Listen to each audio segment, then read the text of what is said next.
Record floods and landslides have devastated Southeast Asia, claiming more than 600 lives across Sri Lanka, Indonesia, Thailand, and Malaysia.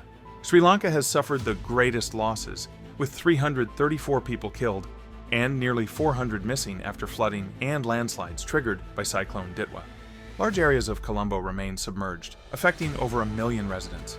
Indonesia has reported 442 deaths as prolonged rainfall caused widespread slope failures, isolating cities, and damaging critical infrastructure. Overall, more than 4 million people across the region have been affected, with destroyed homes, blocked roads, and districts cut off by severe inundations. Although rainfall has eased in some areas, saturated slopes mean landslide risks remain high. For more, visit Geoengineer.org/news.